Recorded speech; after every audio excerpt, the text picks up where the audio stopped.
Anne Mackenzie, and I'm the Executive Director of the Squamish Chamber of Commerce. Okay. And Anne, when did you move to Squamish? 2008. In January, in the spring of 2008. It was the year that my son was born. We had been previously living in North Vancouver and were looking for a bigger house, so moved up here to Squamish. So you were working in Vancouver, but you wanted a bigger house, so you moved to Squamish to start your family. Yeah. Was your son your first child? Yes. So 2008, I was married at the time and had 2 dogs and my son, and yeah. Then we just ended up here. And it was closest to North Van, is that where you were living? We were living in North Van at the time, and it was either move north of the city or move south of the city. I'm so glad that we made the choice that we did, because I would not have wanted to be out in the valley or sitting in that traffic all the time. We were both working in Vancouver, so then just we're commuting. And then how long did you find work here, or did you look for work here? I was on mat leave when we moved here, and working in the city, and then had my daughter again the following year.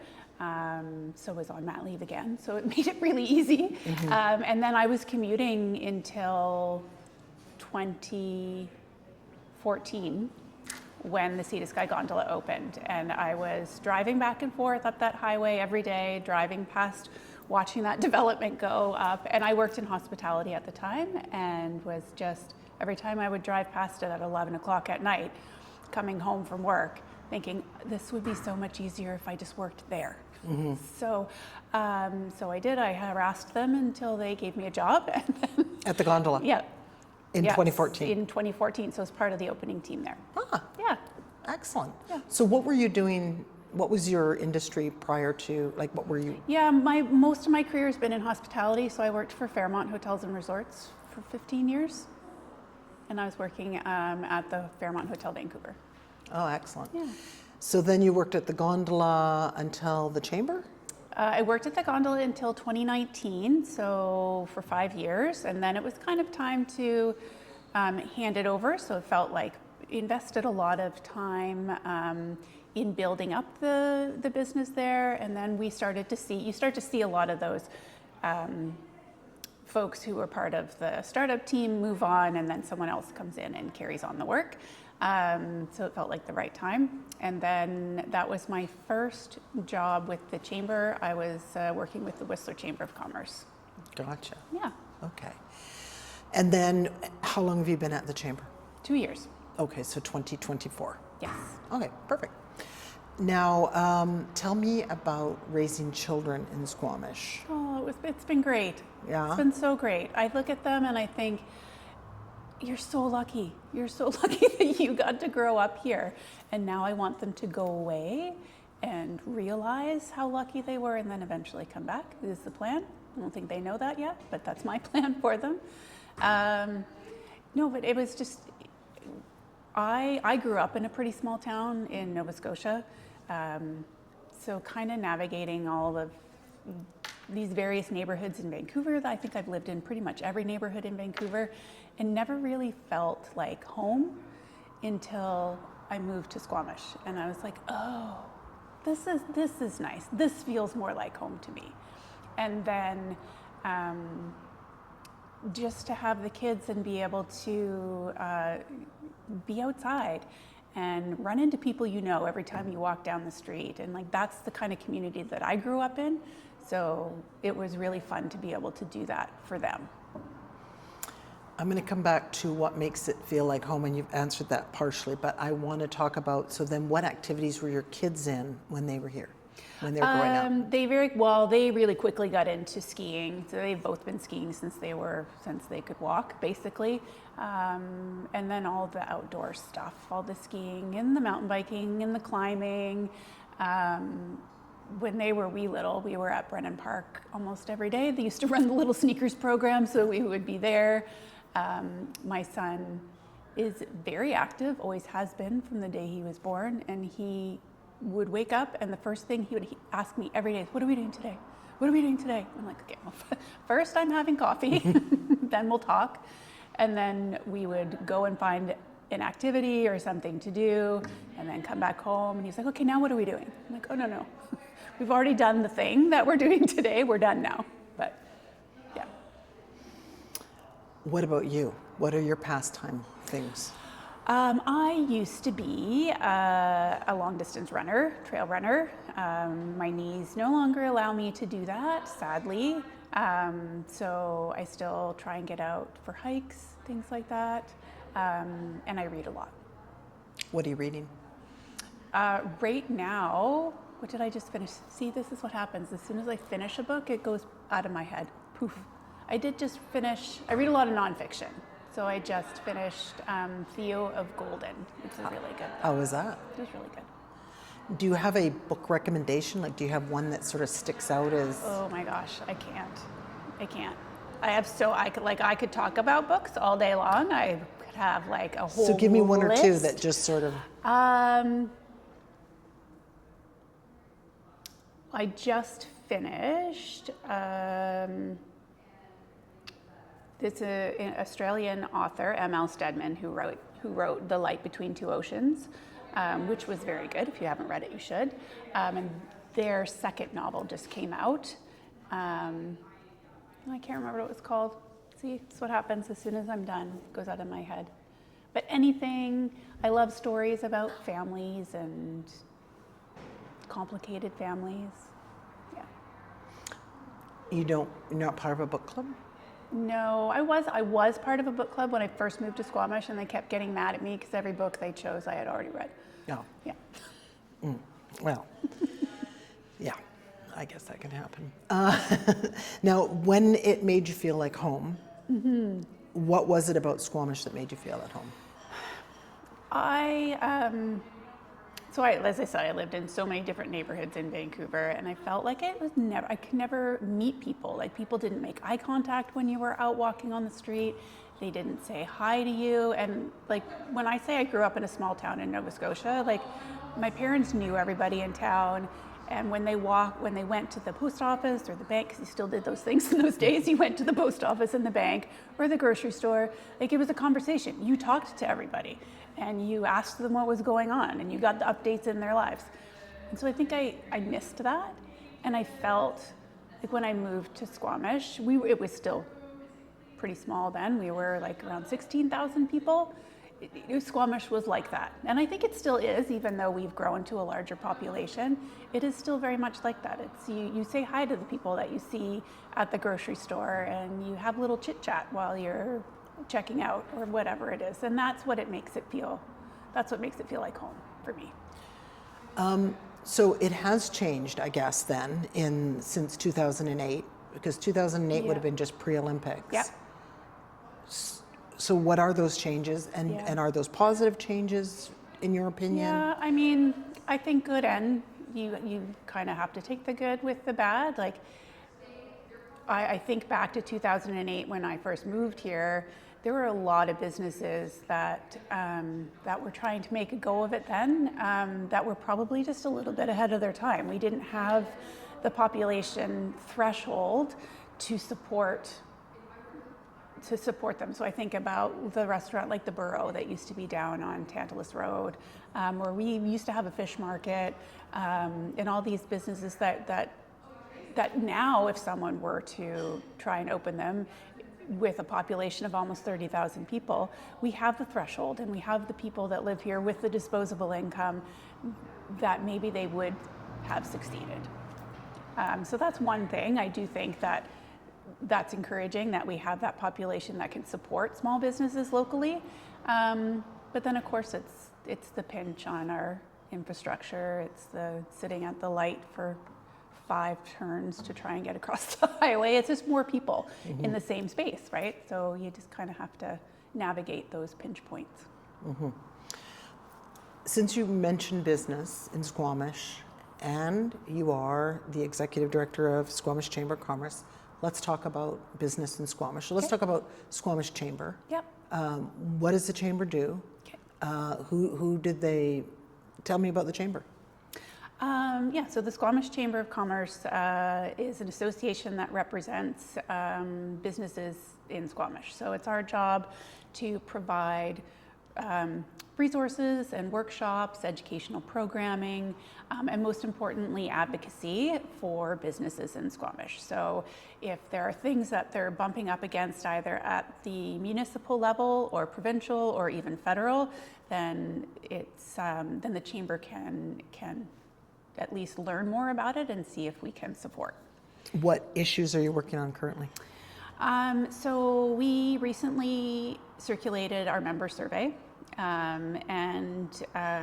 it's interesting because when I did work for the Whistler Chamber in 2019 through to 2020, we do our annual member survey, and the top 3 issues at that time were housing, childcare, and transportation.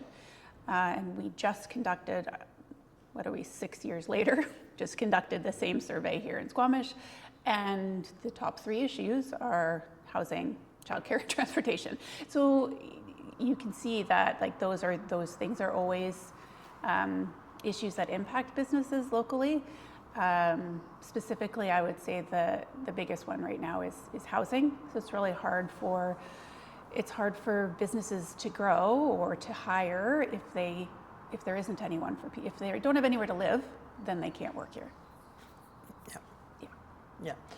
And okay, so what is the chamber doing anything or what can they do to make a difference there? Yeah, so we have a business advocacy committee, which is a subset of our board and our members at large, who convene every other month to talk about issues that are facing businesses in Squamish. And we just last week or the week before had our last meeting and invited Sarah Ellis from the Squamish Community Housing Foundation to join so we could get an update from her, because I think in a growing community, but we're still fairly small, where there's lots of organizations and associations and stakeholders, it's really important that we stay in contact with each other so that we're not duplicating efforts. We all have such limited resources. So if we can convene and talk to each other and share information about what we're all doing, then we can help support the work that they're doing instead of doing the same thing and duplicating efforts. What type of business should join the chamber? All of them. We have 596 members at the moment, which represents pretty strong and steady growth over the last few years, which is really encouraging. And more important, or as important as growth, also represents a pretty strong retention rate. So what that says to me is that once a business does join, they see the value in it and they continue to be a member year over year, which is really great. But any business, really, especially, it can be really helpful for new businesses to town to get out and make those connections and meet other people who are doing business in Squamish, because one of the easiest things to do is to get out there and network and meet other people, so you can talk about what you're doing. What if you're just like an RMT, or you're just a single person business?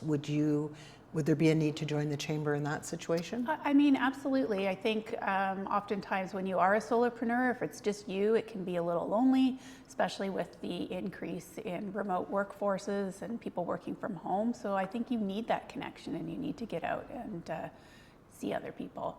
And then, of course, also chamber members have access to Chamber's Plan Group Insurance, which is another really great perk. It's often one of the most affordable plans out there, that you can provide group benefits for yourself if it's just you, or you and your employees. So you join in on a chamber group insurance? Is that what's happening? Yeah, so the Johnston Group has extended benefit package that is only available to businesses who are members of their local chambers. Gotcha. Yeah. Okay. And anything else that, if a person wanted to learn more about the chamber or get involved, how would they do that? They should call me. Okay. Call me or email me. All right. And what's the email? Or just Ann at squamishchamber.com. And your website? squamishchamber.com. Okay. And the next big event that's coming up? May is going to be a huge month for us. So we have our après on May 6th at Cedar Rock Wellness. It's the first Wednesday of every month. We have our après fives, and those are great opportunities to just come out and connect with the business community and get to know folks. And then also in May, we have our Mayor's Luncheon happening at the Sea to Sky Gondola on the 13th, and then the Ron Anderson Memorial Golf Tournament at Squamish Valley Golf Club on May 27th.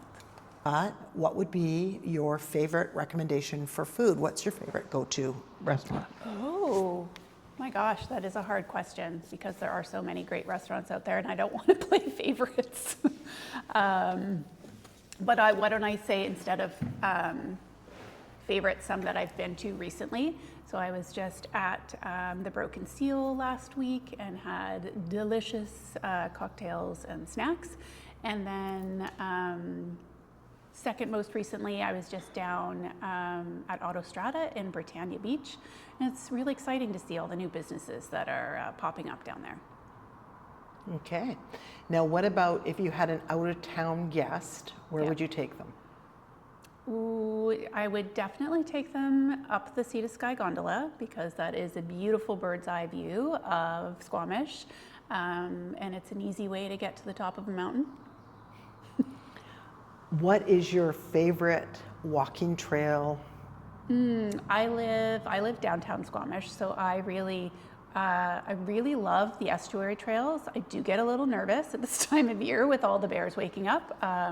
So if I don't want to risk a bear encounter, then probably just down to the oceanfront.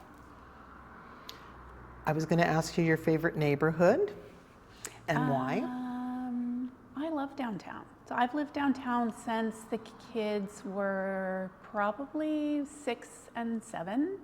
And it's been so great for them to just have the independence to like, I'm gonna walk to the library, or I'm gonna scooter to the grocery store, or walk over to the farmer's market. So yeah, I love being downtown, easy. There was a time where they were putting quite a bit, the BIA was putting quite a bit of energy into trying to make the downtown vibrant. Do you feel that they have succeeded in that, or do you feel Yeah. that there's still some work to do? Definitely. Like, I think about Cleveland Avenue in 2008 when I moved here, and it is a totally different landscape, which is great. And then you even see as Cleveland Avenue storefronts have filled up, we're moving over to 2nd Avenue and 3rd Avenue. So I can see it expanding, which is great. And I also say that with a bit of remorse, because it does make me sad to now start to see some businesses that aren't making it. I think of some of the recent closures along Cleveland Avenue. Yeah, and that's disheartening. For sure. Yeah. Is there anything that's missing from our town that you wish was here? I feel like that's a hornet's nest if I answer that question. I do think, I mean, there's always going to be a laundry list of things that we wish we could have. But I actually look around town and I think like, I don't know, we've got it pretty good here. If I think like from a practical level, like I do see some very near future infrastructure pinches that are going to start to be challenging, like our hospital, like our schools. Yeah, so I'm curious to see what kind of growth we see in those areas. You personally, do you think you'll be in Squamish 10 years from now? I think so. I hope so. You have no plans of going anywhere else? No, not now. I have 2, so I have a son that's graduating this year, and then my daughter will graduate next year. And it feels important to me in the short term, at least, to still be here for them, because this is still their home base. Regardless of where they go and what they do, I still think it's important that I'm here. But your family is still back east? My family is still in Nova Scotia. And is there a chance that you'd go back to that, or would there be a draw to go back to that? Maybe. I do miss Nova Scotia. I miss the people and the culture. Yeah, maybe. I've been trying to convince my parents to move out here for years, but they won't do it. What's the difference between the culture in Nova Scotia and the culture on the West Coast? I think it's very everything that you think of when you think of the stereotypical East Coaster or Maritimer. It is just, and maybe it's also because I grew up there, so my roots are there, but it just feels like there's a culture of welcoming and inviting and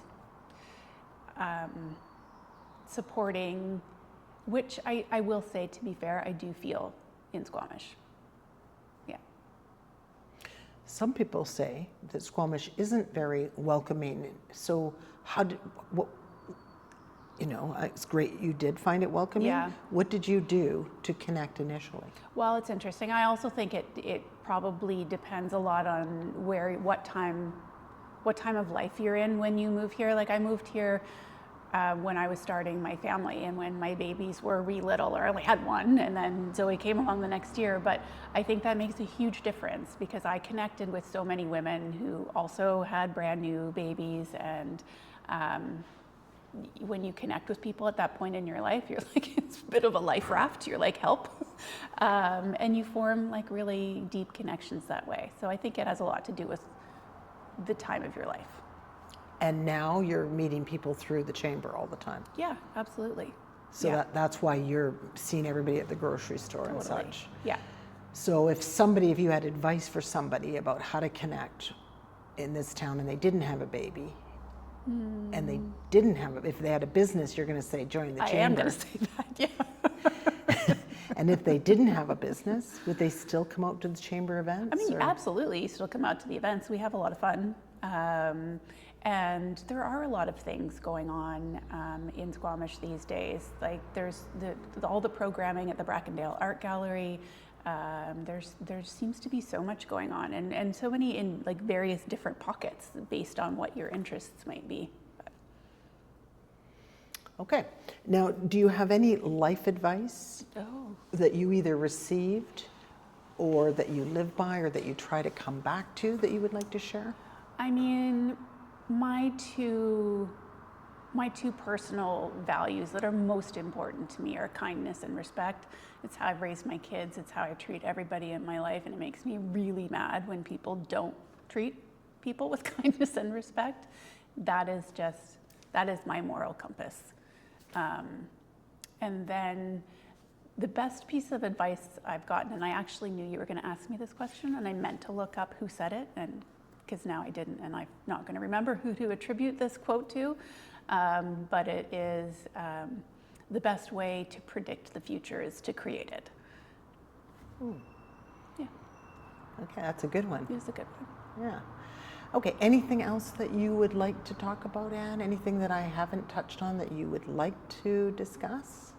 No, I think that's enough talking about myself.